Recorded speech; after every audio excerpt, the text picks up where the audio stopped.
All right, welcome back in. Sterling saying hell no, that's right. I say hell yes, we're back. This segment brought to you by Madisonville Marine. The end of the year sales opportunities are up and running at Madisonville Marine, but you got to get there quickly. Real rebates up to $3,000 back, depending on the model of G3 boat you buy. Rebates of up to $2,500 back, depending on the model of Skeeter boat you buy. You're not going to beat that, and you're not going to beat the selection that you're going to find at Madisonville Marine. We say there's no better place to buy a boat because there really is no better place to buy a boat. madmarine.com. All right, back with our players. This is our breakdown segment. We've been covering a lot of breakdowns.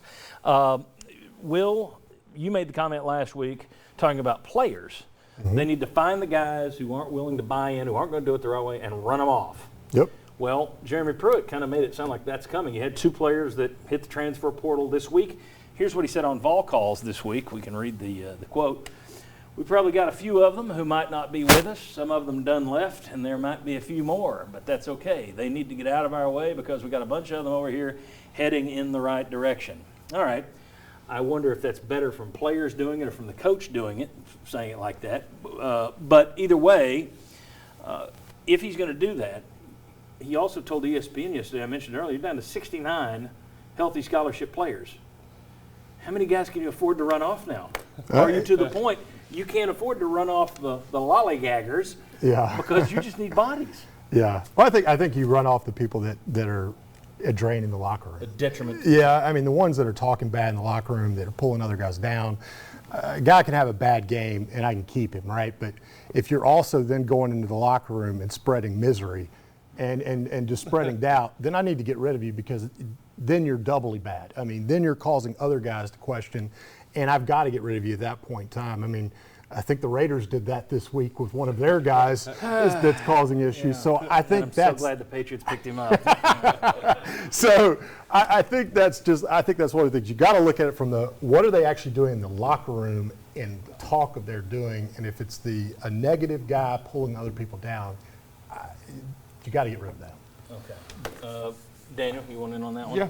The thing I'll say about it is when you look at like Alabama and you look at the teams that are winning in the country, they find a way to keep those players around and to fix them or to get things up. Alabama, if you look at it, even though they've had, crazy amount of 5 stars and 4 stars and all that stuff, they still have the lowest amount of players leaving. And so you got to keep those guys around if you want to actually build your program.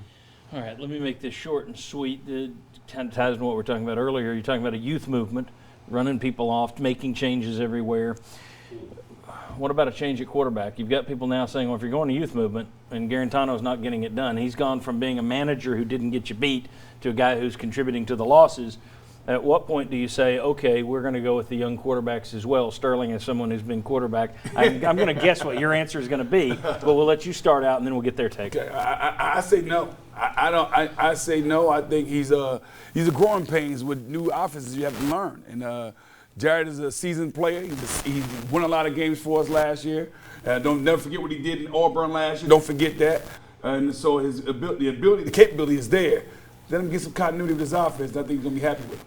I will say this and I'm not comparing Jarrett Garantano to Aaron Rodgers in any way, shape, or form. But if you watch the opening night, Aaron Rodgers in the new Green Bay Packers offense, boy, he looked bad. So there is something to be said for new offense. Absolutely. I get that. However, would you make a change at quarterback, guys?